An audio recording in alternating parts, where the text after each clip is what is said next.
someone who I've said it for a few years now. I genuinely don't care at all about Call of Duty, and it hurts my heart to say it, but if it's not you guys, trolling, but if it's not you guys, I don't watch anymore. I don't believe you. Trust me, I don't blame you. And I don't watch. I maybe will tune in to if somebody's having like a crazy road. The first time the Falcons win a match, I'll probably be tuned into the Game 5 because I'm gonna be hype. But other than that, like if FaZe is playing fucking Toronto, I just don't care. I don't care. That's the issue, is that none of these pro guys like understand that. And they and the this mindset right now is just to win. That's coming from someone who has been playing and watching COD since I was fucking 11. And I just don't care anymore. Maybe it's because I gotten older, but it's also a lot to do with the scene now. But so when I tune in and watch your gameplay, which it probably happens to a lot of people, I'm like, what the fuck? That is insane movement. Is no one else playing like that?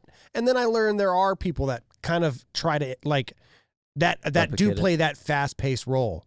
So if I was Hydra, if I was Snoopy, if I was Gwen, I would want to see what their gameplay looks like on a week to week basis. If somebody's like, dude, you got to see what Snoopy did to the fucking, I don't know, to FaZe in scrims this one time. He went on this crazy, and it's like you're only able to see it in game, and in game they only watch your POV for 4 seconds out of a minute and a half. And so like, I don't know.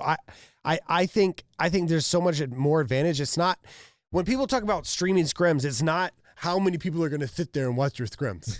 Like it's not that. It's how much content can you just pump back into the community. That is the reason the community exists. There's in the just first so place. much downtime that when you aren't streaming scrims, that like pros could be doing so much more. I mean, obviously we're streaming. Like that's the thing is that as pro players, the main thing is obviously what we should be doing is only prioritizing our practice and our matches and this and that and blah blah blah.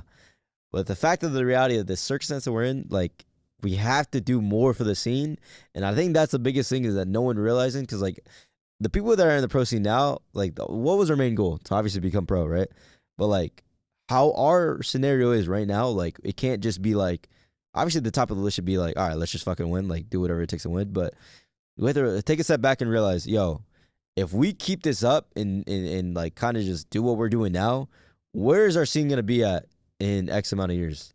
You know what I'm saying? Where Gears of War went. Yeah, that's how you're looking at it. That's how I'm looking at it, because I've been in a community like that. Like I've been in Halo, and look what happened to that. Like you said, Gears. Like we weren't rivals with Gears, Halo but we were kind of personalities. Yeah, besides Ninja. Look what happened to him. Ninja. Now we sort of got Formal and Lucid, but yeah, I mean, you sort of see, and I don't know. I do struggle with, like, is it the personalities? Even if Ninja kept playing Halo, would it have helped that much? I'm still unsure. I do feel like the personalities. Yeah, I think it's just the content. I think it's about. Storylines are a big aspect, but you can't force storylines. So why even talk about it? Like, I don't know. I mean, I think right now Call of Duty is just like banking on Zuma and Seth, like to just carry everything. Yeah, like, bro, if we didn't have Tommy or Seth, like it's just, they're just what would there be? What would the scene be? Imagine Tommy is like, I'm gonna just go GTA full time, and Seth is like, I'm gonna go content full time, like not really worried about the COD, and they both blew up elsewhere. Did what Ninja did, blew up somewhere that wasn't COD. Where would COD be right now? It's any Bows and you watch party. Fuck that, getting 6,000 viewers. But imagine that. Imagine knowing that, right? Like, imagine knowing that and like not doing anything.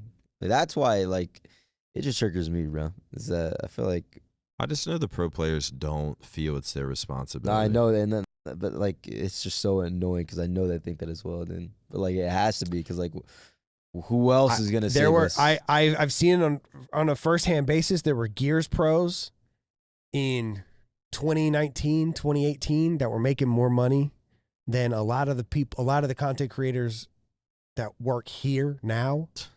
And I wonder what they're doing now. Like Gears did not last, and yes, I know. Shouts out Kenny Bounce. And I know it's because I don't know if Kenny was. What? I mean, Kenny's a fucking man. He's a fucking man. He came into my chat a few weeks ago. But I know the developer had a lot to do with Gears dying, but also the developer had a lot to do with Gears staying alive. Like I don't know. And the same thing's happening with, dude, imagine if HCS was like, hey, we're not going to fund it. We're not going to fund HCS for next year. But you guys can do grassroots if you want to. What would happen? Halo would die. Yeah. Completely. And it is just, it's a fucking scary place to be, man. There's not enough people. There's not enough people that are like, I don't know what I'm going to watch if COD is not around. Like, there's not enough people like that. Yeah. To keep COD alive, you have to keep them entertained. Yep, straight up, and that's what your boy's trying to do. But saving Call of Duty. Yeah, but then you started taking personal shots and shit. Yeah, that was kind of just me. Like, I was just really. So what else did we got that here? Was, I have not seen. I swear that. Let's just. I swear that was just like the passionate side of me. Like I don't just even, read like some I of didn't these. like players getting payment cuts every year and wonder why. Fucking clowns. That's insane coming from you. Most of y'all don't even do shit. Right there in that moment, I gave no fucks. Literally. Most y'all guys don't do shit besides collect the check. Clowns, fucking clowns. Yeah, I know they got tight looking at that shit. Eights don't help. Well, this coming from you, I feel like if Shotzzy, like if Draza said some shit like this, people would just roll their eyes. Yeah. But if Shotzy's saying some shit like this, you're like, God damn. Eights don't help this and that. S&D eights won me champs in every tournament I have ever won. Another excuse of not playing the game, you lazy fucks. This is when no one's playing eights, but people are actually playing now. So you saved the scene.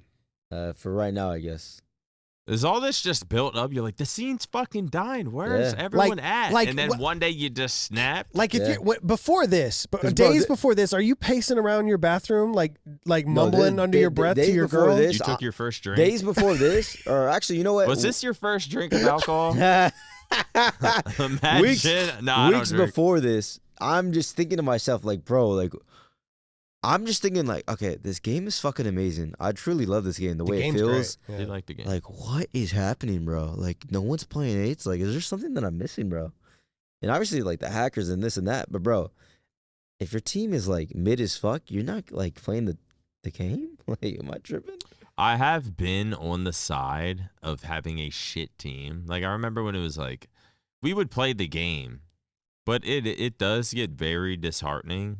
And what's even crazier now is they'll still get paid fucking good paychecks while getting fucking slammed. Yeah. But